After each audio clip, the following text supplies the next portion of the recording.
Tak dia ni, insyaAllah. Dah. Masuk kejap ya. Saya tengok dalam Facebook kejap.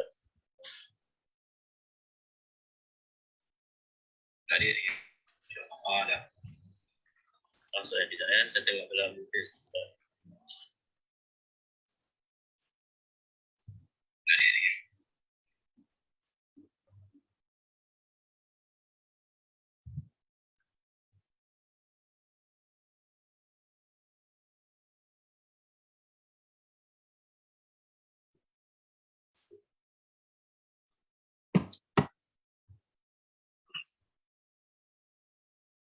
Okey, baik. Di Facebook pun dah ada kita sharekan live pengajian insya-Allah.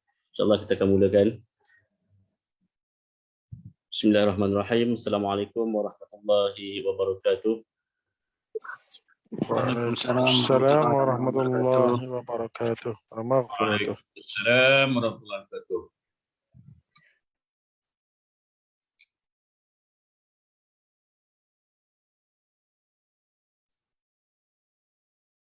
Startingnya tu.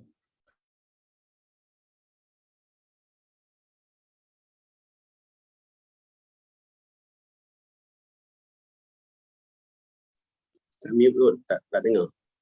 Ustaz tak buka speaker, Ustaz. Allah. Saya lupa nak buka ya. Baik, sekali lagi yang saya muliakan Ashabul Fadilah, menunggu arahkan bahagian pengurusan Masjid Al-Fadil Ustaz Haji Amir Sufri Nizam bin Haji Sya'ari, Al-Fadil Tuan Haji Fushadi Riza bin Muhammad Zaini, Al-Fadil Tuan Haji Amran bin Ibrahim, yang saya muliakan Al-Fadil Tuan Guru Ustaz Muhammad Hazri Hashim Al-Bindani, tuan-tuan para pegawai masjid, tuan-tuan guru ta'mir seluruh negeri Perak, para asatizah muslimin muslimat yang dirahmati Allah sekalian. Jadi alhamdulillah pada malam ini sekali lagi kita dipertemukan bagi meneruskan siri pengajian kelas Tafaqquh Fiddin kita bersama dengan Al-Fadil Tuan Guru Ustaz Hazri Hashim Al-Bindani, yang mana malam ini adalah merupakan malam yang ke-7 siri pengajian ini, insya-Allah malam kedua terakhir, dan esok kita akan berada pada siri yang terakhir kelas Tafaqquh Fiddin kita bersama dengan Al-Fadil Tuan Guru. Jadi untuk itu saya ucapkan terima kasih kepada tuan-tuan yang terus komitmen sehingga ke hari ini mengikuti pengajian begitu yang terus setia bersama dengan kita sepanjang Oktober ini, insya-Allah. Jadi sebelum kita mulakan majlis ilmu kita pada malam ini, marilah bersama-sama kita membukanya dengan bacaan Ummul Kitab Al-Fatihah.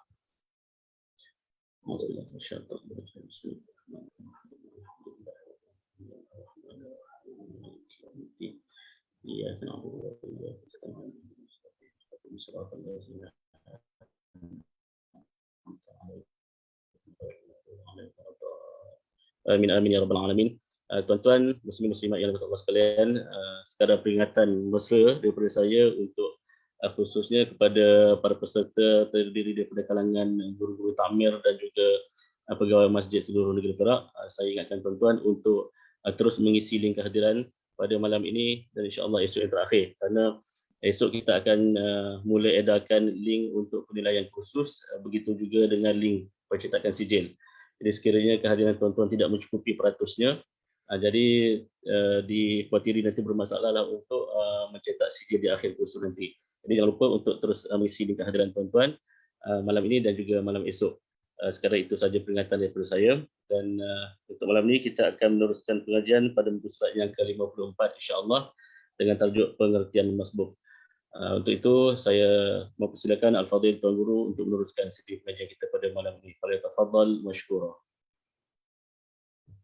Bismillahirrahmanirrahim. Assalamualaikum warahmatullahi wabarakatuh.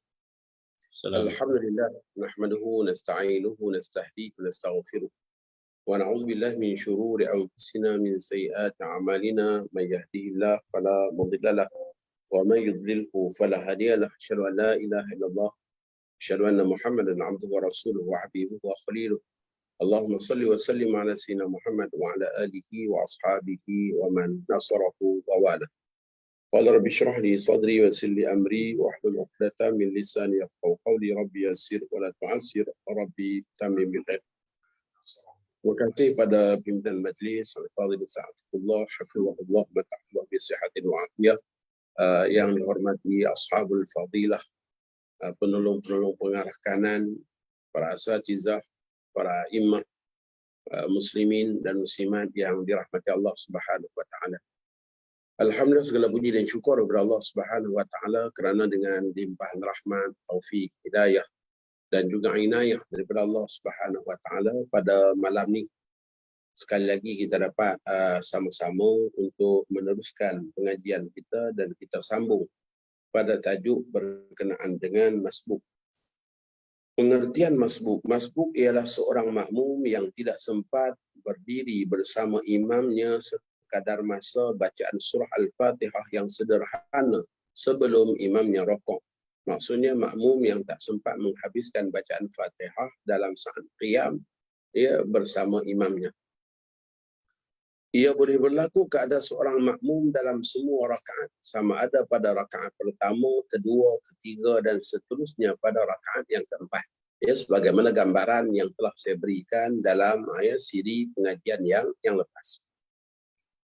Hukum berkenaan dengan makmum masbuk. Makmum masbuk tidak wajib menghabiskan bacaan Al-Fatihah kerana bacaan Al-Fatihah makmum yang masbuk ditanggung oleh imam. Sebagaimana yang disebutkan dalam sebuah hadis, man kana lahu imam fa qira'atu imam lahu qira'ah. Barang siapa yang mempunyai imam, maka bacaan imam adalah bacaan baginya, yakni ganti kepada bacaannya. Maka para ulama Syafi'iyah yang menghuraikan hadis ini mengatakan hadis ini adalah berkenaan dengan keadaan makmum yang masbuk. Baik. Jadi orang masbuk ni apabila imam rokok maka hendaklah dia langsung ikut rokok. Dan dia dikira dapat rakaat kalaulah dia sempat rokok bersama imam serta mendapat kita katakan thama'ninah bersama imam. Baik, syarat makmum masbuk dikira mendapat rakaat. Yang pertama, yakin sempat rokok dan thama'ninah bersama imamnya dalam rokok. Jika imam mula hendak bangun daripada rokok sedangkan makmum masbuk itu sempat berthama'ninah dalam saat-saat imam sedang bangun daripada rokok dan sebelum lurus, maka dia dikira mendapat rakaat itu. Jika makmum masbuk itu ragu-ragu, adakah dia sempat berthama'ninah bersama imam sebelum imam itu bangun daripada sekurang-kurang had rokok atau selepasnya, maka dia tidak dikira mendapat rakaat itu menurut qaul yang sahih. Oleh itu wajiblah ke atasnya menambah satu rakaat selepas salam imam. Jadi kita ada rokok yang sempurna. Keadaan rokok yang sempurna itu ialah apabila dengan seseorang itu membongkok rokok sehinggalah kedua telapak tangannya ditekan pada kedua lutut dan begitulah juga lurus belakangnya. Maka itu situasi dan keadaan rokok yang sempurna. Dan kita juga ada had sekurang-kurang rokok. Had sekurang-kurang rokok dengan tiap-tiap orang daripada kita dalam keadaan berdiri, kemudian dia tunduk sehinggalah tangan dia boleh mencapai lutut. Tangan boleh mencecah lutut. Walaupun belakang tak lurus lagi. Maka itu dipanggil had sekurang-kurang rokok. Had sekurang-kurang rokok. Maka makmum yang turun rokok, ketika mana dia sedang merokok itu imam sedang bergerak bangun. Maka kalaulah dia sempat thama'ninah sekadar subhanallah sebelum imam melepasi had sekurang rokok, maka dia masih lagi dianggap dapat rakaat. Dengan syarat apa? Dia mestilah yakin. Dia mestilah yakin sempat dapat thama'ninah bersama imam. Kalaulah dia tidak yakin, maka pada ketika itu dia dianggap tidak dapat rakaat. Begitulah maksudnya.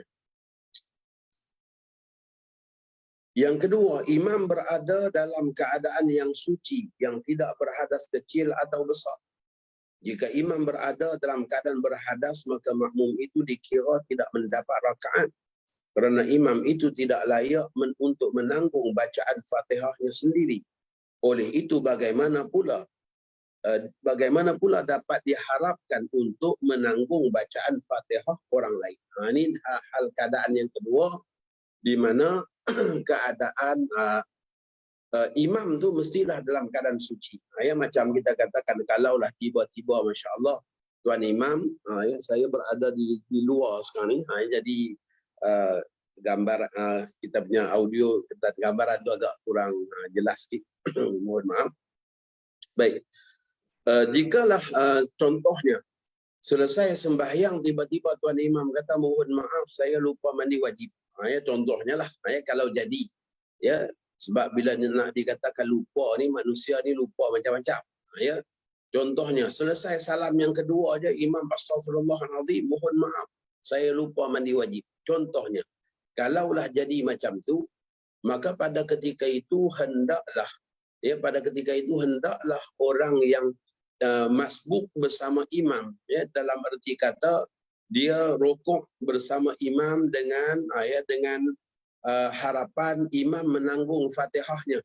Maka saat dengan tuan imam dalam hal keadaan yang sedemikian, maka tuan imam tidak menanggung Fatihahnya, maka hendaklah dia bangun buat lagi satu rakaat. Kalaulah kita katakan selang waktu itu, ya, selepas salam imam langsung diketahui. Tapi kalaulah saat masya-Allah selang waktunya sudah pun lama, maka hendaklah orang-orang yang masbuk bersama dengan imam itu solat semula. Ya, disebabkan mereka dikira tidak cukup rakaat, disebabkan imam dalam keadaan tidak boleh menanggung bacaan Fatihah mereka. Adapun orang yang muwafiq, yang membaca Fatihah di setiap rakaat, ya, dengan sempurna, maka saat tuan imam maklumkan mohon maaf, ya, saya lupa mandi wajib, maka hal keadaan yang macam tu tidaklah membatalkan, tidaklah menyebabkan solat mereka tidak sah. Solat mereka sah kerana ia situasi yang dimaafkan. Dikarenakan hadas merupakan suatu yang tidak zahir, maka kita dimaafkan apabila tidak mengetahui hal keadaan tersebut. Solat mereka sah, dan mereka tidaklah perlu mengulangi semula solat. Baik, yang ketiga, imam bukan seorang yang lupa baca Fatihah. Kalau dengan tuan imam sendiri pun lupa baca Fatihah, macam mana imam nak tanggung bacaan Fatihahnya? Ini kita katakan hanyalah sekadar futuristik andaian para ulama, ya, yang pada hakikatnya tak ada dalam kalangan kita ni yang mengetahui sama ada imam lupa ataupun tidak lupa, ya. Kecuali lah dalam solat-solat jahriyah, saat tuan imam tak baca Fatihah secara jelas, maka pada ketika itu hendaklah para jamaah bantu imam supaya dia baca. Tapi kalau dalam solat asar contohnya, kita tak tahu apakah imam baca ataupun tidak. Tetapi para ulama bahas hukum sebagai andaian. Tak semestinya apa yang dibahaskan hukum itu berlaku. Tetapi sebagai kita katakan persiapan. Sebab fiqh ni dia banyak andaian. Kalau macam ni macam mana? Kalau macam ni macam mana? Baik, berikutnya, rakaat yang sempat dikerjakan makmum yang masbuk itu hendaklah rakaat yang dikira bagi imam, bukan rakaat yang lebih. Andai kata dengan tuan imam bangun ke rakaat yang lebih, maka ada orang yang ikut serta dengan imam masbuk pada rakaat tersebut, maka ia tidak dapat rakaat. Kerana apa? Rakaat itu tidak dikira bagi tuan imam, maka bagi makmum juga tak dikira. Baik, berikutnya perhatian pada halaman 56 ni yang saya sebut tu, namun kita kena ambil maklum bahawa ada qaul muqabil dia, ada qaul yang lawan kepada qaul ni. Sagi saya akan cakaplah, supaya dengan itu tuan-tuan dapat kefahaman yang sempurna. Dengan erti kata, kalaulah dengan kita temui dalam kitab-kitab kita pun, kitab Melayu kita pun ada, dalam Bughyatul Tullab pun ada sebut, maka pada ketika itu kita tahu solusinya, keluasan fiqh. Baik. Kecepatan bacaan imam boleh mengakibatkan makmum jadi masbuk. Dalam kitab Nihayatul Zin disebutkan, nas kitab tadi itu, kemudian maknanya, dan sekiranya mengikut kepada imam yang cepat bacaannya daripada kebiasaan, sedangkan makmum seorang yang sederhana bacaan, sehingga qiyam pada setiap rakaat makmum itu tidak dapat keluasan masa yang cukup untuk membaca Al-Fatihah yang pertengahan dan sederhana, maka dia adalah seorang yang masbuk pada setiap rakaat. Ini mengikut kitab Nihayatul Zain, Syekh Nawawi Banten, mengangkat qaul Imam Ibn Hajar, guru kepada beliau.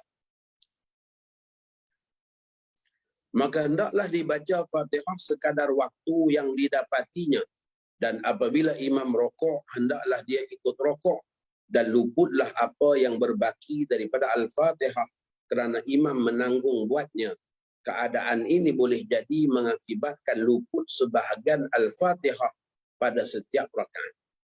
Maksudnya bila seorang makmum ni orang yang baca sederhana, tetapi imamnya pula pembaca yang cepat, maka boleh jadi hal keadaan yang sedemikian mengakibatkan solat makmum yang baca sederhana tadi itu hanyalah dapat baca beberapa ayat Fatihah, imam dah rokok. Bermaksud dia tak dapat menghabiskan Fatihah dengan kadar bacaan sederhana. Dengan kadar bacaan sederhana. Maka pada ketika itu dia dikira masbuk pada rakaat tersebut. Disebabkan kecepatan bacaan imam. Ini merupakan qaul Imam Ibn Hajar. Namun demikian, kalau kita jumpa contohnya dalam kitab Bugyatul Tullab dan beberapa kitab-kitab fiqh yang lain yang menyebutkan situasi yang macam ni dikira makmum itu ialah muwafiq dan wajib menghabiskan bacaan Fatihah juga. Itu adalah qaul Imam Ramli. Qaul Imam Ramli. Dan sebahagian daripada ulama Syafi'iyah yang lain. Maka dengan sebab itulah ada guru-guru kita yang mengajar yang mengatakan kalau tu imam baca cepat pun kita tetap wajib habiskan Fatihah dan kita diberi uzur 3 rukun yang panjang. Jadi itu merupakan qaul muqabil, qaul yang lawan kepada qaul Imam Ibn Hajar ni. Jadi kalaulah kita jumpa hal yang macam tu, tidaklah perlu kita bertegang dan sebagainya, kita anggap ia merupakan khilaf yang muktabar, yang mana boleh dengan kita katakan siapa yang nak pegang dengan qaul Imam Ramli silakan, yang nak pegang dengan qaul Imam Ibn Hajar pun silakan. Jadi kalau ikut Imam Ramli, bila imam baca cepat, makmum itu tetap dianggap sebagai orang yang muwafiq dan dia wajib menghabiskan bacaan Al-Fatihah dan diberikan keizinan ketinggalan 3 rukun yang panjang.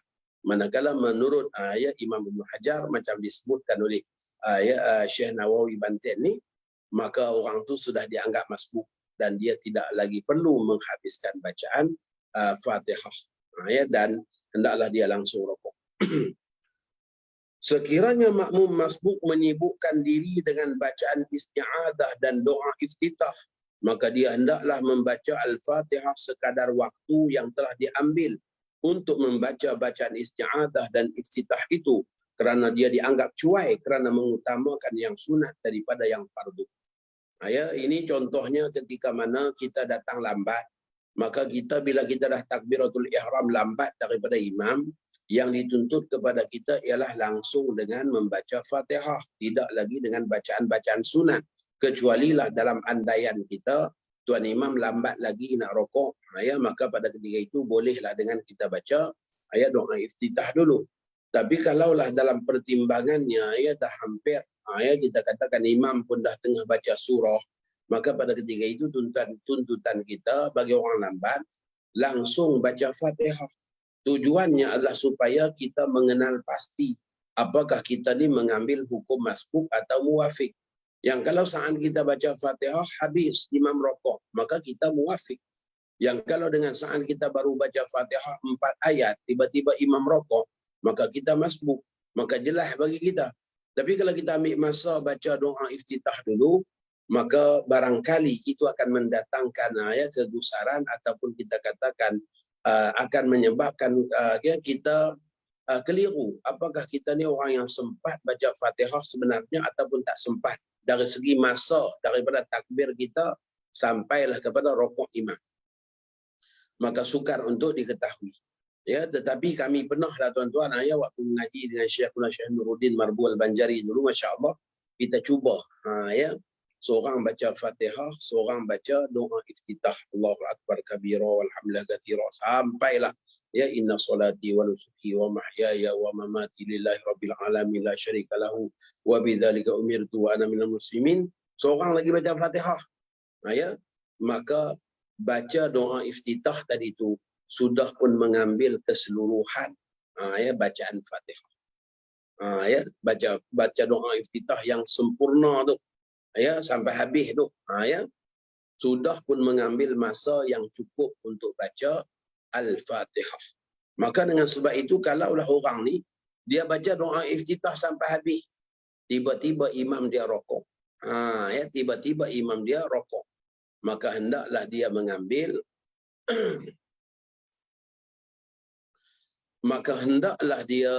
mengambil kita katakan bacaan, dia kena baca Fatihah dia. Sebab apa? Dia dianggap seorang yang cuai, ya, kerana dia membaca yang sunat sehingga meninggalkan ya Fatihah.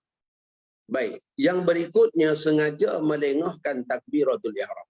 Ya, nampak terlintas tadi ada soalan tanya syarat makmum masbuk dikira dapat rakaat. Ya, maksudnya ketika mana dia ikut rokok dengan imam dalam hal keadaan dia baca Fatihah tak habis, maka kalaulah ya rokoknya tadi itu ada syarat. Yang pertama, kalaulah dengan dia rokok dan sempat tamakninah, ya, barulah dia dianggap dapat rakaat tersebut. Kalaulah dia rokok dalam hal keadaan ya imam dah pun ya bangun daripada sekurang-kurang had rokok, ya, dia tak sempat nak tamakninah, maka dia tak dikira dapat rakaat tersebut. Ya, begitulah juga kalau dengan kita katakan imam tiba-tiba ya kita katakan selepas solat bagi tahu kata imam tu ya batal wudu, ataupun imam tu solat dalam keadaan tak ada wudu, maka tak dapatlah rakaat tu. Sebab apa? Dia hanya menumpang kepada rakaat imam kerana Fatihah tu dia tak baca, imam yang tanggung. Tiba-tiba imam sendiri tak boleh tanggung. Itu maksud syarat makmum masbuk dapat rakaat.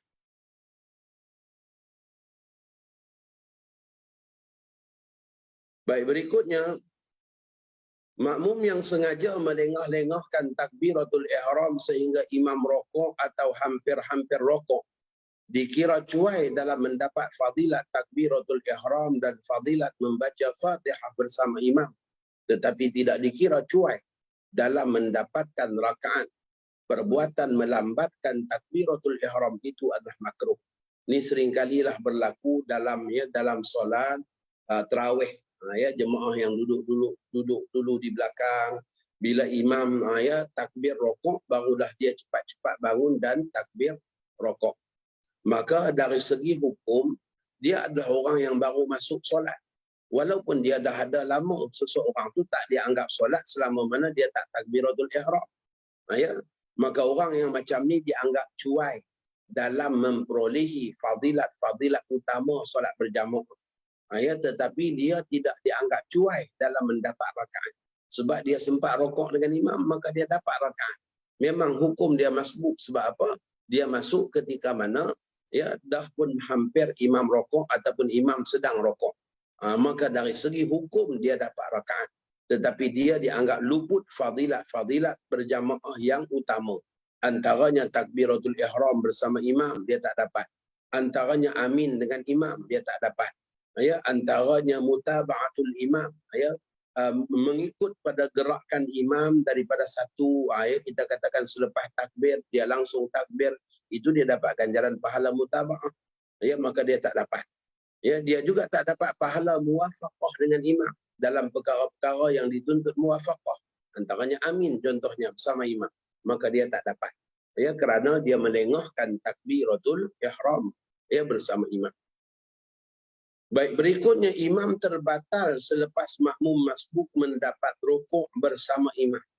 Ya, orang ni dia takbir Allahu Akbar baru baca 2 ayat Fatihah, imam rukuk, maka dia pun ikut rukuk. Sami Allahu liman hamidah, ya, sempat dia tamakninah dengan imam, dia pun i'tidal. Maka pada ketika itu waktu sujud tiba-tiba imam batal. Ya, contohnya. Maka dari segi hukum dia adalah orang yang dapat rakaat walaupun imam itu batal ketika sujud. Kenapa? Sebab waktu dia bersama dengan imam dalam tamakninah rokok, imam masih lagi dalam keadaan sah solat. Ya, maka ya, dia dikira dapat rakaat walaupun imam batal selepas itu. Jika makmum masbuk mendapat imam dalam rokok, lalu dia rokok dan sempat bertamakninah bersamanya dalam rokok, tiba-tiba imam itu berhadas ketika i'tidal atau sujud, maka makmum masbuk itu dikira mendapat rakaat tanpa sebarang khilaf, kerana dia telah mendapat rokok yang dikira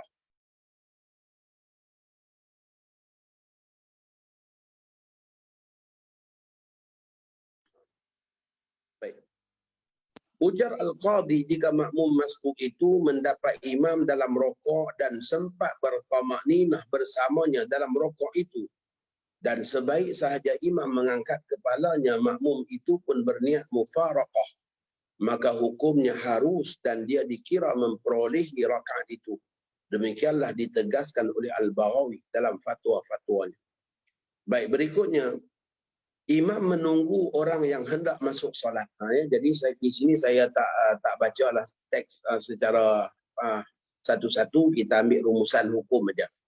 Baik, sunat bagi imam menunggu makmum itu dalam dua keadaan saja. Yang pertama ketika rokok, kerana menunggu ketika rokok memberi peluang kepada makmum untuk dapat rakaat. Bahkan lebih lumayan lagi kalaulah dengan solat Jumaat, tunggu dalam rokok tu bagi peluang makmum dapat Jumaat. Kerana syarat sah Jumaat mestilah seorang makmum dapat satu rakaat bersama dengan imam. Ya, maka dengan sebab itulah sunat imam menunggu dalam rokok. Yang kedua ialah sunat imam menunggu dalam tahiyat akhir. Kerana menunggu dalam tahiyat akhir memberi peluang kepada makmum yang baru masuk dapat fadilat berjamaah. Maka kalaulah dengan tuan imam, tunggu dalam tahiyat akhir, orang tadi dia sempat takbir Allahu Akbar, dapat rukun, satu rukun sebelum imam beri salam, maka dia dah dikira mendapat fadilat berjamaah. Maka hanya dua keadaan itu yang sunat bagi imam menunggu. Ya, tidak disunatkan menunggu dalam keadaan yang lain. Maka dengan sebab itulah dalam kitab Al-Qaulul Tam disebutkan juga bahawa makruh imam sengaja memanjang-manjangkan bacaan surah kerana menunggu jemaah. Hukum dia makruh. Kerana perbuatan itu akan menyulitkan jemaah yang dah sedia ada bersama dengan imam. Tuan imam tengok ramai lagi duk ambil wuduk di luar tu, maka tuan imam pun sengaja baca surah yang panjang sikit sebab nak tunggu jemaah yang sedang berwuduk, maka hukum dia makruh. Sebab apa yang dituntut dalam solat ni, idza shalla ahadukum binnas falyukhaffif. Bila seseorang daripada kalian solat bersama orang ramai, maka hendaklah dia ringankan solatnya, yakni tidak dia panjang-panjangkan bacaannya. Maka tetap baca sebagaimana biasa saja. Baik. Sunat imam tunggu apabila imam merasa ada orang yang sedang bergegas masuk. Ada orang yang sedang bergegas masuk untuk solat. Tetapi ada syaratnya, iaitu ada 5 syarat. Yang pertama, jangan terlalu lama. Imam jangan terlalu lama, kerana terlalu lama membebankan mereka yang dah pun ikut bersama imam. Dan juga bersalahan dengan perintah Rasulullah SAW, apabila seseorang daripada kalian solat bersama orang ramai, hendaklah dia ringankan. Maka rokok yang lama itu akan membebankan kepada jemaah yang lain. Yang kedua, jangan membezakan antara orang yang baru masuk dengan orang yang belum masuk. Dengan erti kata, hukum sunat tunggu tu ialah dengan tuan imam, ketika mana dia menunggu, dia rasakan sudah ada jemaah yang dapat, maka itu sudah memadai. Bukan maksudnya imam duk rokok ni dengan ada orang masuk, imam tunggu, dengan ada masuk lagi, tunggu lagi, dengan ada jalan masuk, tunggu lagi. Bukan macam tu. Imam tidak dituntut meraihkan semua. Bahkan dengan dia menunggu seketika dah ada orang yang dapat, itu sudah pun mengambil pahala sunat menunggu. Maka tidak lagi boleh meneruskan penungguan, kerana meneruskan penungguan akan berlama-lamaan dalam rokok. Dan ia makruh. Ya, kerana membebankan jemaah. Maka imam tak boleh membezakan orang yang dah masuk dengan orang yang baru masuk. Dengan erti kata, ya, asalkan dengan penungguan tu dah ada orang yang dapat, maka itu sudah memadai. Yang berikutnya, hendaklah dia qasadkan dengan penungguannya itu kerana taqarrub kepada Allah. Ya. Maksudnya dia berniat, dia menunggu itu kerana dia mematuhi perintah Allah. Allah perintahkan wa ta'awanu 'alal birri wat taqwa. Tolong menolonglah dalam hal-hal kebaikan dan juga hal ketakwaan. Maka tuan imam tunggu tu sebab dia mematuhi perintah Allah. Ya, mendekatkan diri kepada Allah dengan melakukan ketaatan. Bukanlah kerana nak berbuat baik saja dengan para jemaah ataupun mendapat sanjungan pujian para jemaah kerana imam sporting tunggu dia. Ya, bukan macam tu. Baik, yang berikutnya, tidak ada kebimbangan luput waktu. Maka kalaulah solat pun dah di penghujung waktu, maka pada ketika itu tidak sunat menunggu. Ya, pada ketika itu tidak sunat menunggu. Kerana orang yang solat di hujung waktu untuk dirinya sendiri pun, ya, haram dia membaca bacaan-bacaan sunat. Ya, seseorang Masya Allah dia terlupa semayang, tengok dah dekat dia 6.50. Ya, 6.55, pukul 7 dah masuk maghrib. 6.55 baru nak solat asar. Ambil wudu pun dah tak boleh, dah ambil yang sunat-sunat. Hanya wajib ambil yang wajib saja. Kemudian waktu dia solat pun begitu juga. Dia dah tak dituntut baca bacaan-bacaan sunat. Hanya buat yang wajib-wajib saja. Supaya keseluruhan 4 rakaat asar dia tu ada dalam waktu asar.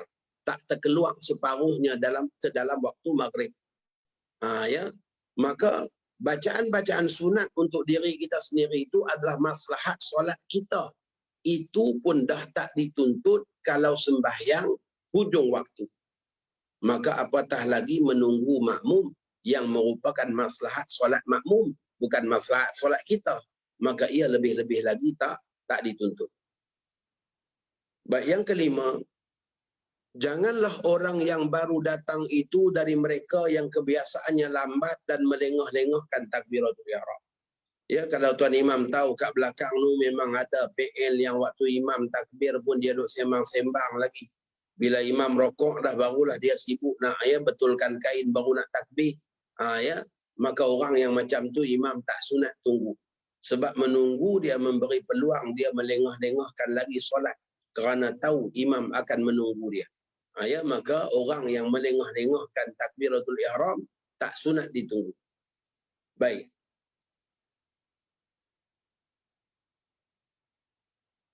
Berikutnya kita masuk pada tajuk imam terlupa atau tersalah dalam solat. Ya, tajuk ni juga merupakan salah satu daripada tajuk utama dalam perbahasan solat berjamaah ni. Kerana ia merupakan perkara yang sering kali terjadi. Kita ni kadang-kadang dah mengaji banyak kali dah, tapi bila jadi aja pakat kalang kabut habis. Ya, sampaikan lupa. Ya, sampai lupa dah hukum hakam. Ya, yang kita duk mengaji tu. Imam bangun rakaat kelima aja, kat belakang tu dah mula dah, ya, goyah dah. Ya, ada yang dalam hal keadaan subhanallah, tapi mata duk tengok ke bilai. Bilai bangun, aku bangun. Bilai duduk, aku kekal duduk. Ya, ada yang macam tu. Dia tak jadi, jadi kita katakan ya tidak tetap pendirian. Ya, dengan ilmu yang dia belajar. Maka dengan sebab itulah ya, bab kelupaan imam ni di antara kita katakan perkara yang sering kalilah jadi polemik dalam jemaah kita, dalam masyarakat kita. Jika imam tersalah atau terlupa dalam mana-mana perbuatan solat, ia tidak membatalkan solat imam tersebut. Ya, ia tidak membatalkan solat imam tersebut. Ikatan para makmum dengannya belum lagi terputus. Ya, ikatan makmum dengan imam belum lagi terputus. Ya, disebabkan apa? Disebabkan imam dalam keadaan lupa itu, ya, solat dia tak batal. Maka kekal kita sebagai makmum adalah makmum dia dan terikat dengan peraturan solat. Cuma haram kita pergi ikut dia waktu dia salah tu.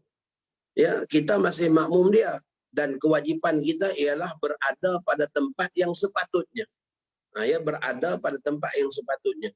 Imam bangun rakaat yang kelima, kita sedar dia bangun rakaat yang kelima. Kita masih makmum dia. Tapi bukan maksudnya bila kita jadi makmum dia, kita wajib bangun. Tidak. Kita wajib menjaga peraturan solat kita. Iaitu dengan kita kekal duduk tahiyat akhir.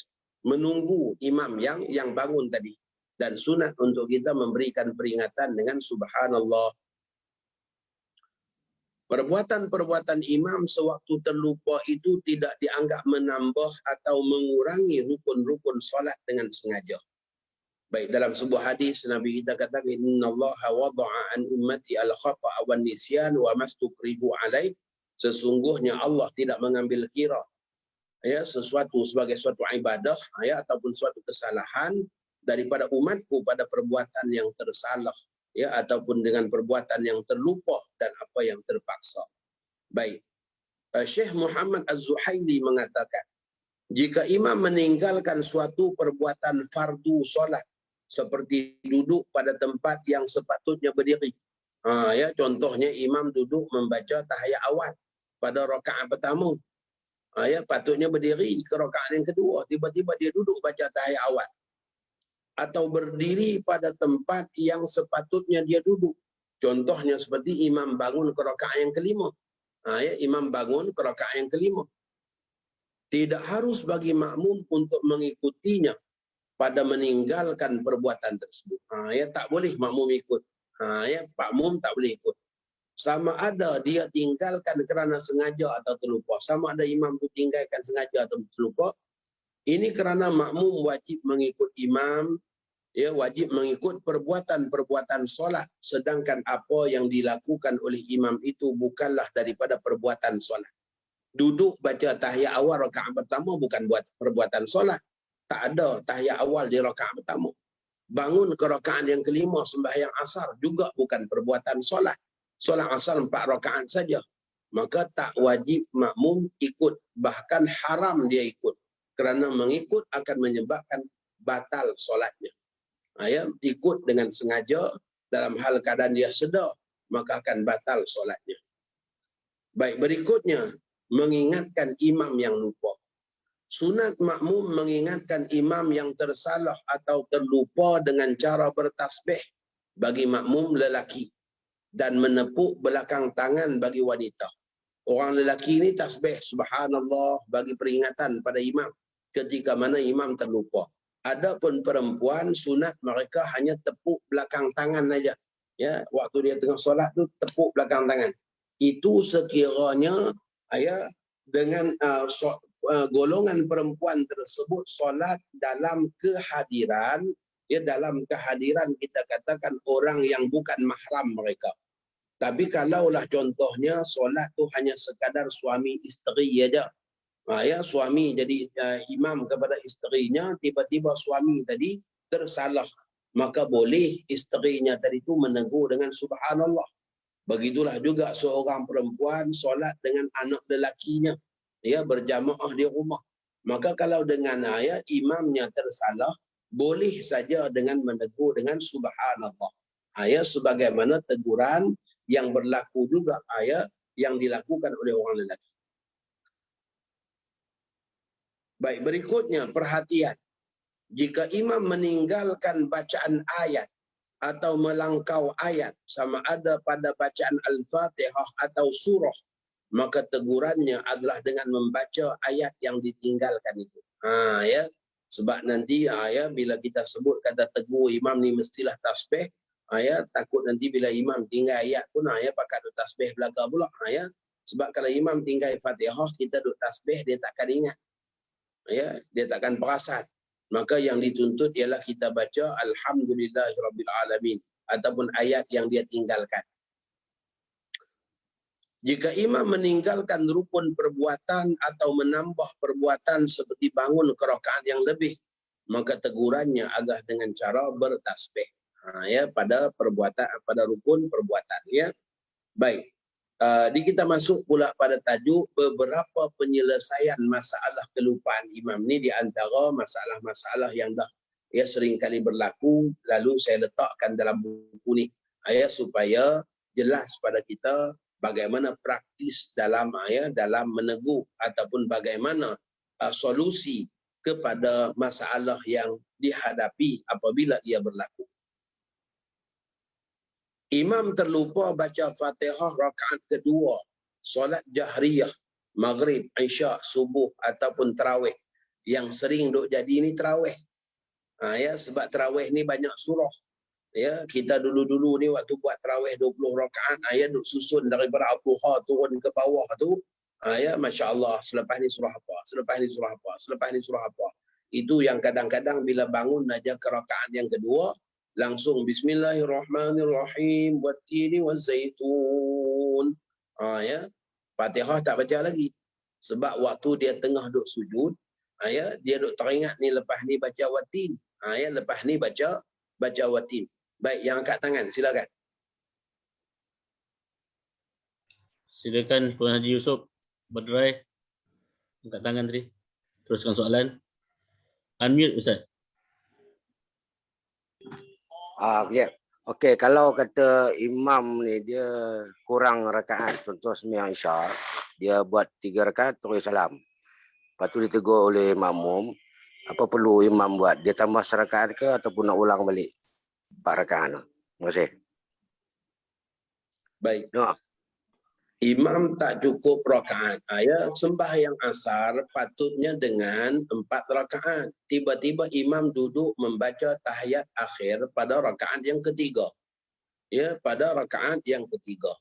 Maka pada ketika itu, imam tak ada masalah sebab dia orang lupa. Sembahyang dia tak batal. Masalah dia ialah jemaah di belakang. Sebab itulah kita dalam berjamaah ni jangan alpa dan leka. Maka jemaah yang sedar imamnya duduk pada kedudukan yang salah, dia ikut duduk, ikut duduknya tu dah batal. Dah batal sembahyang. Ikut duduk dia tu dah batal sembahyang. Kewajipan jemaah di belakang ialah langsung berdiri dan menegur imam ketika mana dia berdiri. Subhanallah. Supaya tuan imam sedar. Imam pada kedudukan yang salah. Tapi kalau dengan jemaah semua pakai ikut duduk, dalam hal keadaan mereka sedang duduk mereka tu salah, kerana bukan rakaatnya, maka sengaja duduk yang macam tu dah batal sembahyang. Tiba-tiba bila imam bagi salam, Assalamualaikum warahmatullahi, bila beritahu imam baru 3. Contohnya, tuan imam dia tak batal sembahyang, maka dia bangun Allahu Akbar, buat lagi 1 rakaat. Selesailah bagi dia. Tetapi jemaah kat belakang tu yang dah ikut duduk dah dikira batal sembahyang. Dah dikira batal solat disebabkan mereka sengaja duduk. Orang yang tak batal hanyalah orang yang duduk dalam hal keadaan tak tahu. Orang yang lupa, orang yang tak tahu, maka dia duduk, ikut duduk, ataupun orang yang syak, dia ikut duduk, maka orang yang macam ni saja tak batal solat. Adapun orang yang duduk dengan penuh keyakinan bahawa imam duduk baca tahiyat akhir di rakaat yang ketiga, dia ikut duduk, ikut duduknya dah batal sembahyang. Maka kalau imam bangun buat lagi 1 rakaat pun, orang yang macam tu dia kena takbir lain. Dia kena sembahyang lain. Disebabkan apa? Dia dianggap orang yang sengaja duduk pada pada rakaat yang tak sepatutnya. Baik. Bila bila imam diingatkan, contohnya lah imam duduk pada kedudukan kita katakan 3 rakaat tadi. Subhanallah, para makmum tegur. Maka pada ketika itu tuan imam pun langsung bangun. Dia tak payah niat apa-apa sebab apa, dia bukan keluar pada solat. Hatta kalau dengan dia bagi salam dah pun, salam dia tu dianggap sebagai salam orang yang lupa. Maka salam orang yang lupa belum mengeluarkan dia daripada solat. Begitu juga salam orang yang tersalah. Maka tak perlulah dia niat nak masuk balik dalam sembahyang ke apakah. Dia langsung bangun aja menyempurnakan lagi apa yang tak cukup. Baik. Ada lagi soal, ada yang angkat tangan tu? Silakan. Sila. Assalamualaikum Ustaz. bagaimana keadaannya dalam keadaan imam dia tidak meninggalkan tahiyat awal ataupun doa kunut, dan kita tak pastilah bila di akhir sekali dia sujud sahwi. Adakah makmum akan ikut sujud sahwi ataupun kekal dalam keadaan tahiyat akhir dan tidak memberi salam dan tunggu imam memberi salam? Baik, tajuk ni telah pun kita bahaskan dalam masalah sujud sahwi. Sujud sahwi adalah sesuatu yang wajib dilakukan oleh makmum apabila imam melakukannya, sekalipun makmum tak tahu apa salah imam. Ya, makmum tak tahu apa salah imam, tapi ya bangun daripada sujud yang kedua, dah baca tahiyat lama dah, tiba-tiba imam Allahu Akbar sujud balik, maka wajib makmum semua ikut sujud. Orang yang sengaja tak ikut sujud batal sembahyang, walaupun dia tak tahu salah imam apa dia. Sebab bukannya semua benda yang salah bagi imam kita tahu. Contohnya imam dia syak, dia baca Fatihah kan tak baca lagi, maka dia ulang baca. Syak yang macam tu juga kena buat sujud sahwi. Ya, maka pada ketika itu kita tak tahu. Ya, kita tak tahu. Maka dengan sebab tu bila imam buat sujud sahwi aja, ia menjadi kewajipan kepada makmum untuk melakukannya. Orang yang sengaja tak ikut batal sembahyang. Baik, kita sambung sini dulu. Ya, yang tuan-tuan nak tanya sebenarnya ada dah ya dalam kitab kita ni. Ya. Jadi yang pertama ni kita nak bincang berkenaan dengan imam lupa baca Fatihah. Ya, tu imam ni bangun rakaat kedua aja langsung ya. Watini wazaitun, jemaah di belakang subhanallah. Patutnya jemaah alhamdulillahirabbil alamin. Patutnya jemaah tegak macam tu. Ya. Tapi jemaah subhanallah. Maka pada ketika itu tuan imam pun berhenti sekejap, apa salah apa ni? Lebih rakaat ke apakah? Ya, tak tahu. Dia tak tahu. Ya, bila dia tak tahu, dia pegang pada keyakinan dia. Sambung baca lagi. Waktu di sini, ya, subhanallah, makin ramai tegak. Mula-mula tadi bilai seorang aja. Sekarang ni dah makin ramai. Ya, tuan imam tak confirm lagi, berhenti sekejap, sambung lagi. Ya. Wa hadzal baladil amin. Ya. Subhanallah, satu masjid. Ya, sudahnya tuan imam pun tulis belakang tanya salah apa, sebab dia tak confirm salah apa. Ya, dia tak tahu dia salah apa. Maka dengan sebab itulah teguran bagi imam yang meninggalkan bacaan Fatihah itu dengan kita baca, ya, dengan kita baca surah tersebut supaya ya, imam tahu apa salah dia. Berlaku 2 tahun yang lepas ya, di Selangor, apabila satu masjid imam tak baca satu ayat Fatihah. Ya, dalam solat Isyak imam tak baca satu ayat Fatihah. Iyyaka na'budu wa iyyaka nasta'in. Kemudian langsung sambung. Ya, siratal ladzina an'amta 'alaihim. Amin. Gemah satu masjid. Ya, beribu orang pakai amin. Ya, tak ada siapa pun tegak. Ya, tak ada siapa pun tegak. Sedangkan ada yang tahu imam tak cukup ayat. Tapi tak ada siapa pun tegak. Sepatutnya waktu imam langsung pada siratal ladzi itu, jemaah di belakang yang sedar ni langsung ihdinas siratal mustaqim, supaya imam kembali pada ayat yang betul, yang sebenar. Tapi tak ada orang tegak. Imam duk baca surah pun dia tahu imam ni tak sah Fatihah sebab tak cukup ayat. Dia tak tegak juga. Patutnya waktu imam duk baca surah pun dia boleh tegak lagi. Subhanallah, alhamdulillahi rabbil alamin. Tuan imam kalau ada jemaah buat macam tu, imam kena faham. Itu tandanya Fatihah kita ada masalah dan makmum minta kita ulang semula. Ya, makmum minta kita ulang semula. Ya, tetapi tak berlaku macam tu. Sembahyang Isyak dah selesai, kemudian sambung pula sembahyang tarawih 20 rakaat dah selesai, waktu minum-minum baru duk sembang. Perasan tak? Isyak tadi imam tak baca satu ayat. Ya. Kawan ni kata aku pun perasan juga tapi tak tahu. Ya. Maka barulah nak pergi tengok, ya, barulah nak pergi tengok ya, CCTV. Maka bila tengok CCTV jelas, ya, rakaman imam tak baca satu ayat. Jemaah dah balik habis dah, ya, selepas tarawih dah, morek dah pun, ya. Maka sebab itulah bila dirujuk kepada Jabatan Mufti, ya, maka keluarlah berita dalam buletin utama termasuk rakaman solat tu. Ya. kepada para jamaah yang solat di masjid sekian-sekian, ya, Jabatan Mufti, ya, Selangor, ya, mengisytiharkan solat tersebut tidak sah dan wajib diulang. Ya, wajib diqadha. Ya. Masalahnya tuan-tuan bukan takat tu aja, ya. Bila Isyak tidak sah, maka tarawih juga tidak sah. Ya, tarawih juga tidak sah. Kesian jemaah. Sebab itulah, ya, hal-hal hukum ni, ya, tak boleh duk main duk biak-biak macam tu. Ya. Jadi itu mungkin hikmah di sebaliknya Allah Subhanahu Wa Taala nak tunjukkan kepada kita, ya, betapa tak bersedianya masyarakat kita dengan hukum hakam, ya, solat berjamaah ni. Ya, sehingga menyebabkan, ya, masya-Allah jadi macam tu. Ya, supaya kita tambah belajar lagi, ulang belajar lagi. Ya.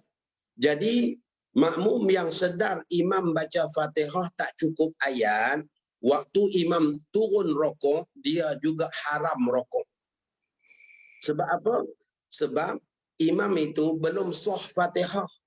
Ya, kalau kita mengaji, kalau kita baca balik kitab fiqh kita, Buriyah Al-Mustarsyidin contohnya, syarat sah rokok. Syarat sah rokok yang pertama ialah sah rukun sebelumnya. Ya, sah rukun sebelumnya. Maka bila rukun Fatihahnya tidak sah, rukuk juga tidak sah. Ya, maka dengan sebab itu makmum tak boleh ikut rukuk. Orang yang sedar imamnya tak baca satu ayat Fatihah, dia ikut rukuk. Ikut rukuknya tu dah batal sembahyang. Ya, ikut rukuknya tu dah batal sembahyang. Ya, maka diumumkan mereka semua wajib, ya, wajib qada, ya, solat Isyak tersebut.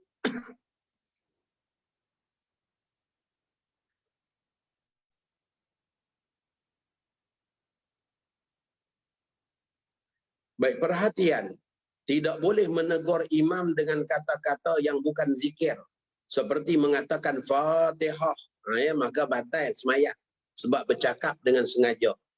Disebabkan berkata-kata dengan sengaja. Bercakap dalam solat dengan sengaja hukumnya haram dan membatalkan solat. Ya, kemudian, ya, dalam hadis, ya, di Zaid ibn Arqam, ya, beliau mengatakan kunna natakallamu fi shalah yukallimu ahaduna akhahu fi hajati hatta nazalat hadhil ayah hafizu ala salawati was salatil wusta wa qumu lillahi qanitin. Kami dulu pernah bercakap ketika solat. Seseorang daripada kami bercakap dengan saudaranya atas keperluan tertentu sehinggalah turun ayat, ya, hafizu ala salawati was salatil wusta wa qumu lillahi qanitin. Bila turun ayat ni, maka kami pun diperintahkan untuk diam, yakni berhenti daripada bercakap-cakap dalam solat. Ya. Maka sebab itulah bercakap dalam solat ni tak boleh. Ya, tak boleh. Dalam hadis yang lain pula, dalam riwayat Muslim, Nabi kita katakan, inna hazihi salah la yasluhu fiha syai'un min kalamin nas. Innama hiya tasbih wa takbir wa qiraatul Quran. Sesungguhnya solat tidak boleh dalamnya ada sesuatu daripada perkataan manusia, yakni bercakap-cakap. Solat itu hanyalah tasbih, takbir dan juga bacaan Quran. Baik, saya tambah catatan ni daripada kitab Bughiyatul Mustarsyidin berkenaan dengan hukum bercakap dalam sembahyang. Ya, viral tuan-tuan. Ya, ada penceramah-penceramah kita yang terkenal, ya, yang kita katakan, ya, selebriti dan sebagainya, yang mengatakan bahawa kalaulah kita tengah duduk sembahyang tiba-tiba bunyi handphone, ya, maka boleh keluarkan handphone tu cakap sepatah solat. Boleh, kata dia. Ya. Kita terkejut. Ya, tengok macam tu kita terkejut. Ya. Tak tahu dia pergi ambil kat mana. Ya. Dan kalaulah mereka berdalilkan kepada Zulyadain yang bercakap waktu Nabi kita terlupa sehingga Nabi kita melakukan zuhur 2 rakaat. Pernah berlaku Nabi kita sembahyang zuhur 2 rakaat di Madinah Al-Munawwarah. Maka selepas Nabi kita beri salam, orang-orang pasar ni, maksudnya badui-badui yang datang meniaga ni, pakat bangun keluar dah. Sambil mereka cakap, lama kita tak datang Madinah. Rupa-rupanya zuhur dah 2 sekarang ni. Ya. Rupa-rupanya zuhur dah 2. Ya. Duk ingatkan waktu musafir aja buat 2. Ya. Maka dalam kalangan sahabat lain ni tak berani nak tegur Nabi. bimbang kalau memang zuhur dah diqasarkan. Maka semua diam. Saat Nabi kita beri salam, mereka juga ikut beri salam dalam hal keadaan mereka tidak dalam hal keadaan mereka beranggapan mungkin itu adalah kita katakan dah wahyu dan sebagainya. Maka pada ketika itu Zulyadain dia tanya Nabi kita, aku siratis solah, apakah sembahyang dah diqasarkan? Nabi kata tidak. Maka Nabi tanya pula, asadaq Zulyadain, apakah benar Zulyadain? Maka semua sahabat kata benar. Maka Nabi kita pun bangun sambung lagi 2 rakaat. Maka orang yang berhujah mengatakan boleh bercakap dalam sembahyang ni, mereka dok guna hadis ni. Mereka dok guna hadis ni. Sedangkan masya-Allah ulama kita memberi ulasan mengatakan bahawa percakapan itu dalam hal keadaan kita katakan berlaku muhtamal. Hadis tu muhtamal. Dapat ditanggapi dengan beberapa tanggapan. Yang pertama, ia hanyalah khusus untuk kejadian itu saja. Tak boleh pada kejadian lain. Satu. Yang kedua ialah ia berlaku sebelum tegahan bercakap dalam sembahyang. Sebagaimana hadis yang kita baca tadi. Sebelum turun ayat hafizu ala salawat, mereka masih bercakap lagi. Maka boleh juga ditanggapi sedemikian. Yang ketiga, Allahumma salli ala sayyidina Muhammad. Yang pertama tadi ialah hanya khusus pada kejadian itu. Yang kedua ialah dalam hal keadaan belum ada tegahan. Yang ketiganya ialah Allahumma salli ala sayyidina Muhammad. Saya terlupa satu dari ada 3 waktu kami mengaji dulu ada disebut 3 illah. 3 illah percakapan tadi. Percakapan itu dalam hal keadaan panik dan tak sengaja. Disebabkan lupa. Bahawa bercakap tu boleh membatalkan sembahyang. Bagi Zulyadain tadi. Baik. Berkenaan dengan bercakap dalam sembahyang. Bercakap dengan sengaja walaupun hanya dengan satu huruf yang ada makna, maka sudah membatalkan solat. Satu huruf aja yang ada makna dah batal sembahyang. Bercakap dalam solat lebih daripada 4 patah perkataan, lebih daripada 4 patah membatalkan solat sama ada ia disengajakan atau tak disengajakan. Sengaja ke ataupun tak sengaja bercakap 4 patah dan lebih batal sembahyang. Bercakap dalam hal keadaan kurang daripada 4 patah. Kurang daripada 4 patah. Tanpa sengaja tidak membatalkan solat, iaitu dalam 3 keadaan. Bercakap dalam kurang 4 patah, dalam hal keadaan tak sengaja, tak batal sembahyang. Dalam 3 keadaan. Yang pertama terlupa. Yang pertama terlupa bahawa bercakap tu boleh batal sembahyang. Yang kedua, tidak tahu dengan pengharamannya. Orang ni dia tak tahu kata bercakap tu batal sembahyang. Contohnya mereka yang baru peluk Islam, mereka yang jauh daripada bimbingan ulama. Dan yang ketiga ialah sabqul kalam, iaitu orang yang terlatah. Contohnya orang yang melatah. Dia bukan sengaja latah. Kawan takbir sebelah kuat sikit aja tersentuh, tersinggung dia punya pinggang, langsung latah terkeluar. Dan kurang daripada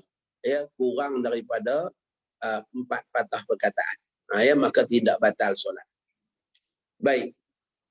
Imam tidak membaca Fatihah atau satu ayat daripada Fatihah dan terus rokok, ni yang tadi yang kita dah sebutkan tadi, maka tak perlu diulang lagi. Saya dah ulas panjang tadi.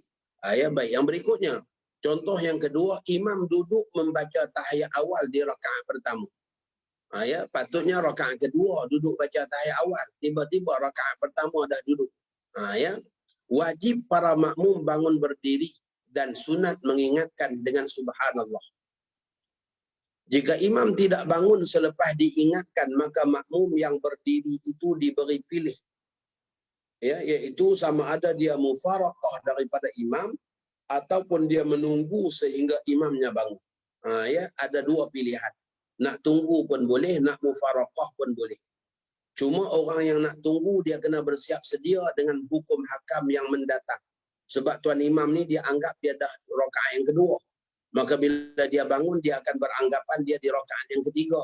Sedangkan jemaah yang duk tunggu ni di rakaat yang kedua. Maka nanti tuan imam ya rokok yang tidak kita pun ikut sama-sama dengan dia, maka dia akan bangun ke rakaat yang keempat. Pada ketika itu kita pula duduk, kita pula tak boleh duduk baca tahiyat awal. Disebabkan imam tak baca tahiyat awal pada rakaat tu, maka kita juga wajib bangun berdiri. Ya, maka hal keadaan yang macam inilah agak sukar bagi mereka yang yang tak faham kita ataupun dia tak mahir dengan hukum hakam, maka dia mufaraqah lebih selamat. Dia mufaraqah lebih selamat.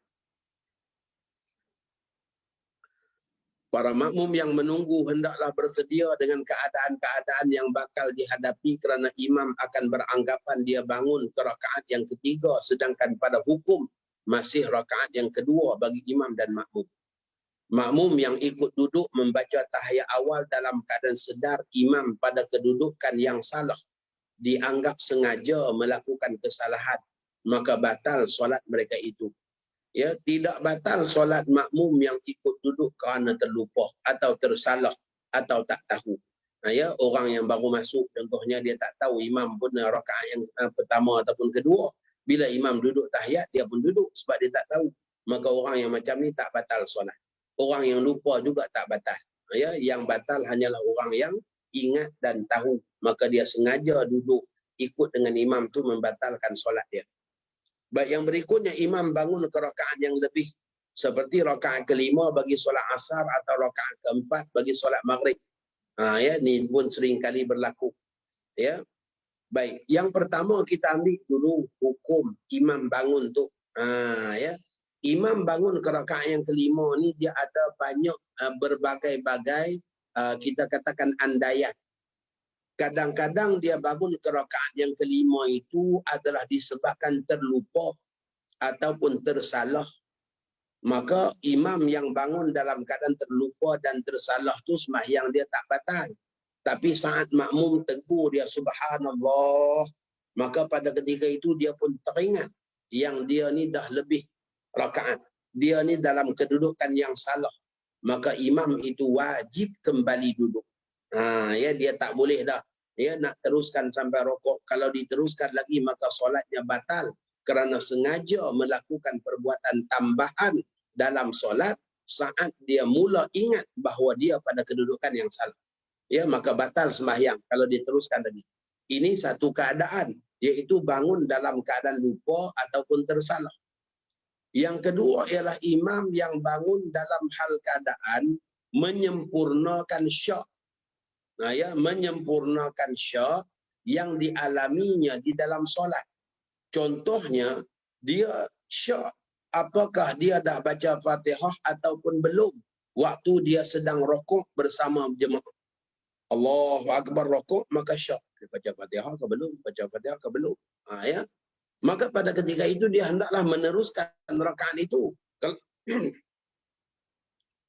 Hendaklah dia meneruskan rakaat itu. Kalaulah dengan dia contohnya dengan dia bangun balik baca Fatihah berselerak jemaah, maka kewajipan bagi dia ialah meneruskan rakaat itu.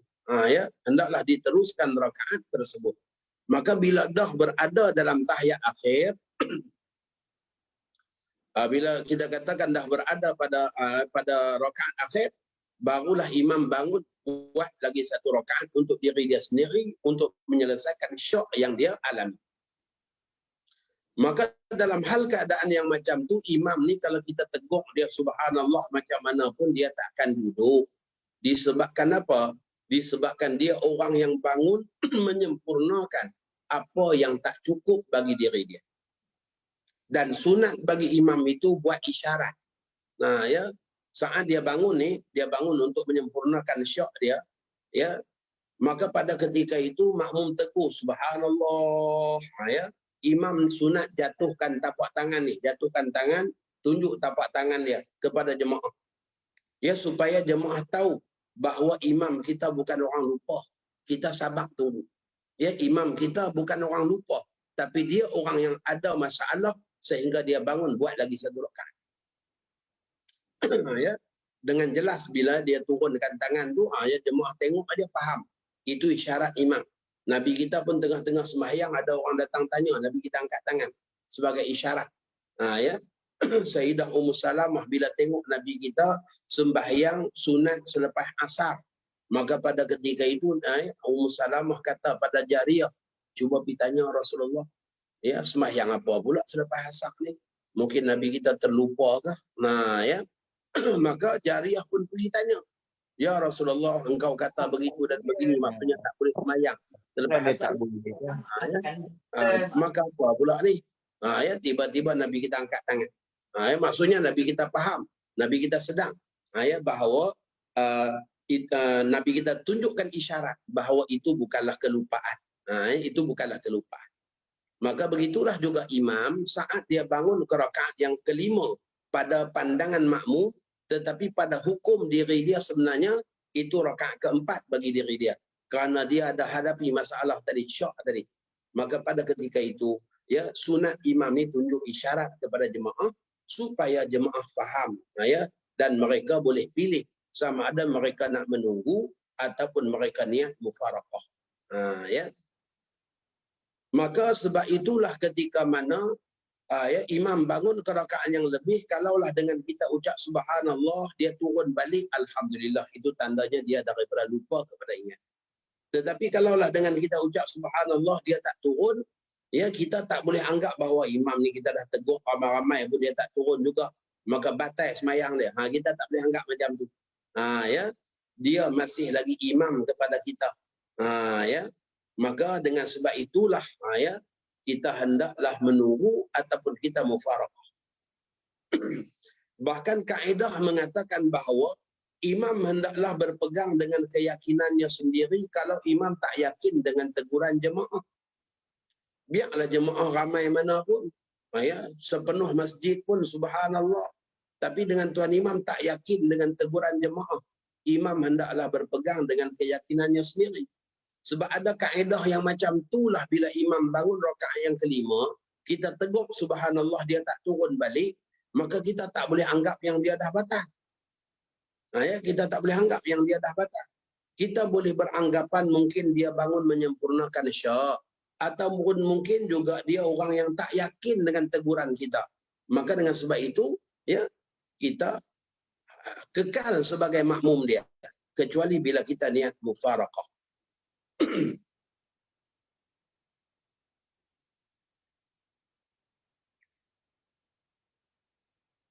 Baik, imam bangun ke rakaat yang lebih seperti rakaat kelima.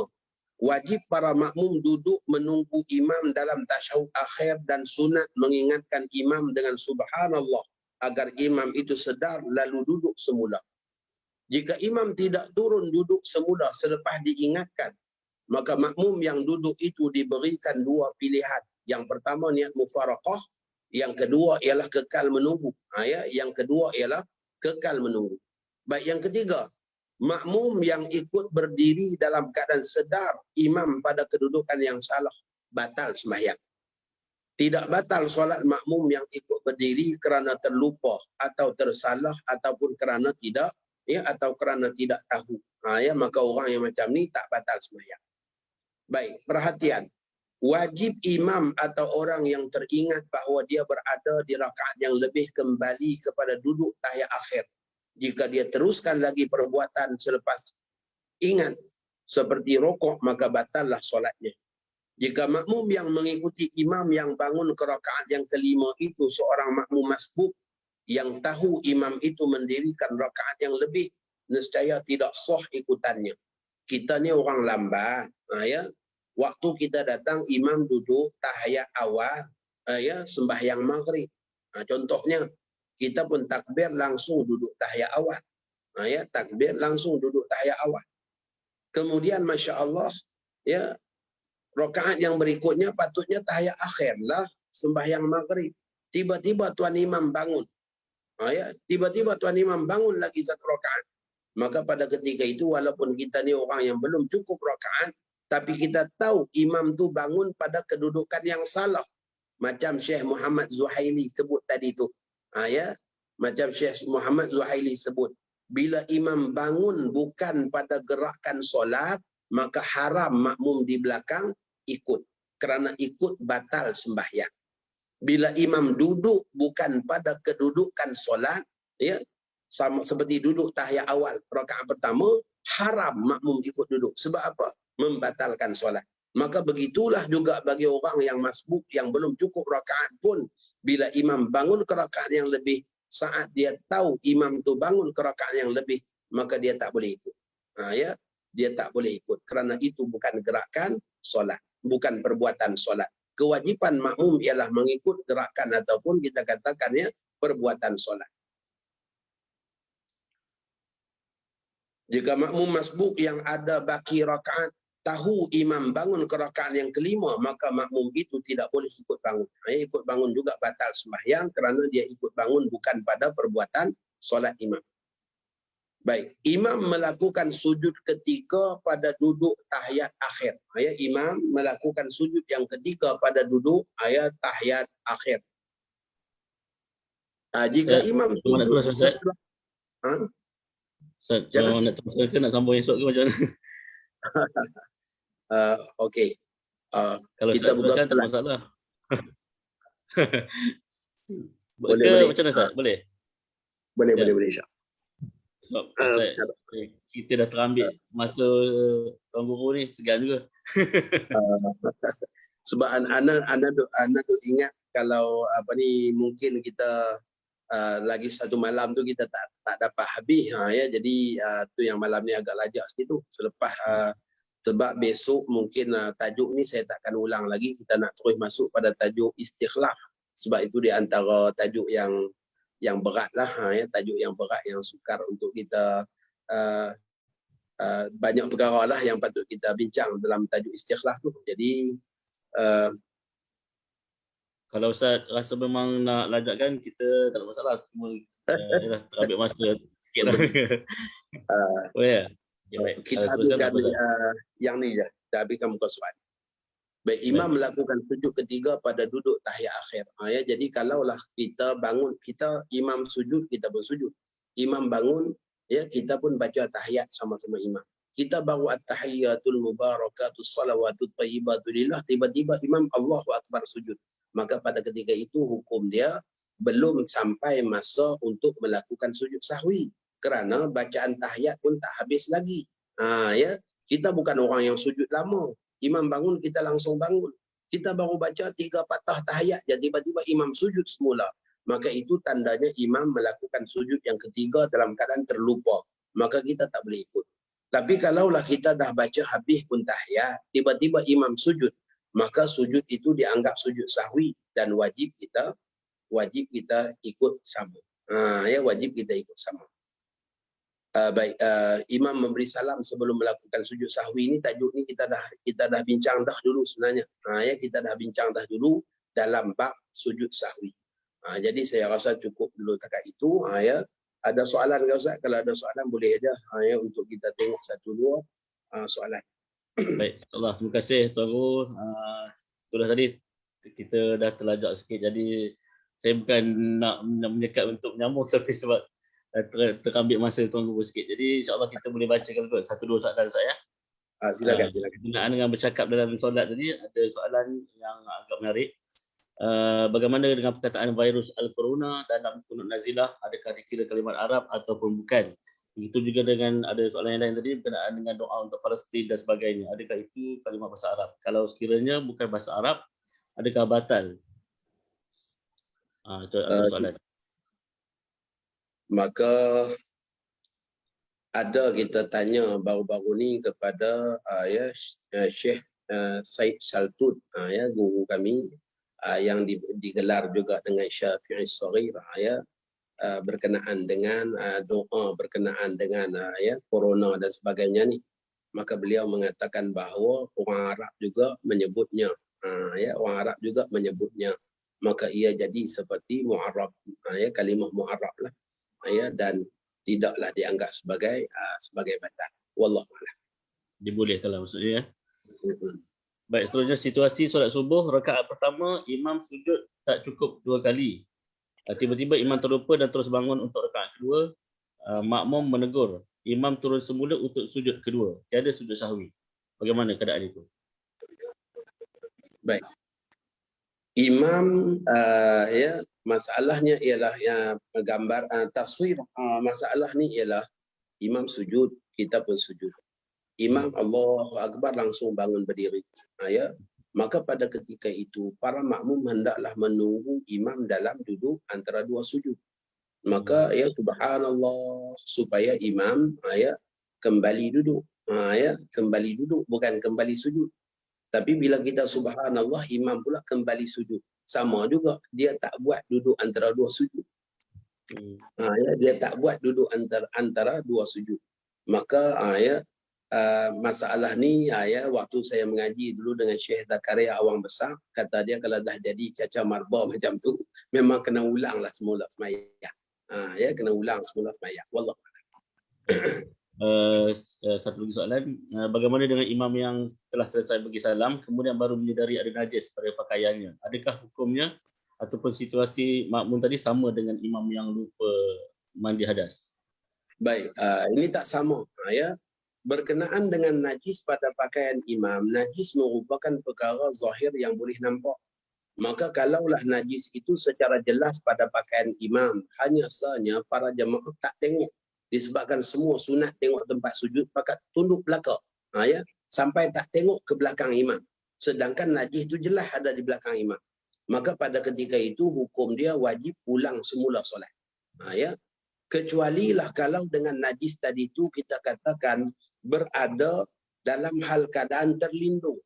Ya, contohnya tuan imam najis ada tengah belakang dia tapi dia pakai selendang pula. Ya, dia pakai selendang. Maka disebabkan selendang itu menutupi najis yang zahir, maka hukumnya pada ketika itu dianggap seperti tidak zahir. Sebab tak nampak pada pakaian, tak nampak pada zahir makmum. Makmum tak nampak pada zahir badan imam tu. Akan najis disebabkan terlindung dengan ya kita katakan selendang yang dia pakai. Maka pada ketika itu sah solat para jamaah dan situasi itu dimaafkan kerana dalam keadaan najis tadi terlindung. Tetapi kalaulah najis tu memang jelas boleh nampak, hanya kerana makmum ni duduk jauh, sebab tu dia tak nampak. Bila datang dekat nampak contohnya, maka wajib ulang semula solat. Wallahu a'lam. Mungkin satu soalan saya. Baik. Berkenaan ini soalan ni awal sekali dia dah berikan. Dia kata apa yang dimaksudkan pada bab syarat makmum masbuk dikira mendapat rakaat pada nombor 1. Saya kira dia merujuk pada muka surat 55 tadi. Pada ayat imam sedang bangun daripada rukuk dan sebelum lurus betul, maka dikira mendapat rakaat itu. Apa yang dimaksudkan dengan lurus betul itu? Adakah bermaksud imam berdiri i'tidal dengan tegak sempurna? Bermaksud imam sudah pun melepasi had rukuk yang sekurang-kurang rukuk. Ya, jadi waktu kita sampai kita takbir imam rukuk, maka waktu kita nak turun rukuk imam pula bergerak bangun. Ya, imam bergerak bangun. Jadi soalan macam itulah. Ya, kita turun rukuk imam bergerak bangun. Kalaulah sempat kita rukuk dengan tamaknina sebelum imam melepasi had sekurang-kurang rukuk. Yang kita katakan tadi tu rukuk yang sempurna sampai lurus belakang. Tapi sekurang-kurang hak rukuk ialah kita tunduk sekadar boleh sentuh lutut. Sekadar tangan kita ni sentuh lutut. Maka itu sudah dianggap sebagai sekurang-kurang hak rukuk. Dari segi kesempurnaan rukuk belum lagi. Sebab belakang tak lurus lagi pun. Hanya sekadar tunduk, tangan boleh sentuh lutut aja. Ya, maka kalaulah imam ya kita sempat tamaknina dalam hal keadaan belum pun imam kita katakan melepasi hak sekurang-kurang rukuk, maka itu masih lagi dianggap dapat rakaat. Ya, maksudnya kalaulah melepasi hak sekurang-kurang rukuk dah betul, dah jadi yang tidak. Ya, dah jadi yang tidak, maka pada ketika itu sudah dianggap tidak dapat rakaat. Wallahu a'lam. Okey, baik. Terima kasih Tuan Guru. Dan saya kira ada soalan yang lain. Mungkin kita akan bacakan kalau sempat esok lah. Jadi esok Ustaz akan baca bab istikhlaf ya? ataupun sama? Rasanya lah kita akan langsung melangkau pada bab istighlaf, sebab bab istighlaf ni dia ada complicated sikit, bab Jumaat lain, bab selain pada Jumaat pun lain. Ya, dan bab ni juga bab utama juga ya, kepada para jemaah untuk ambil faham ya, macam mana nak ganti imam, ya, macam mana kalau nampak najis pada badan imam yang jelas-jelas, ya, maka semua tu insya-Allah kita akan bahaskan pada ya, pada besok malam ya. Kemudian sesudahnya kita bukalah soalan, mungkin juga tajuk-tajuk yang kita langkau ni ada yang nak tanya lagi dan sebagainya. Wallah. Kalau ada soalan-soalan yang berkenaan tajuk sebelum pun boleh lagi ya, insya-Allah. Sebab ada juga yang saya tak sempat baca lagi tu, insya-Allah kalau sempat saya bacakan. Baik, sekali lagi saya ucapkan jutaan terima kasih Al-Fadhil Tuan Guru, dan saya mohon maaf lah kita terambil masa banyak juga hari ni. InsyaAllah kita akan jumpa lagi pada akhir tu, untuk siri yang terakhir. Untuk itu kita tangguhkan majlis ilmu kita pada malam ini dengan tasbih kafarah dan suratul Asr. Subhanakallahumma wa bihamdika.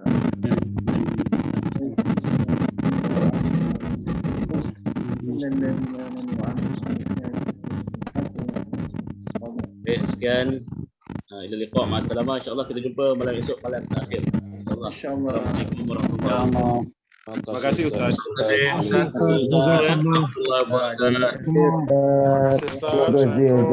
Assalamualaikum.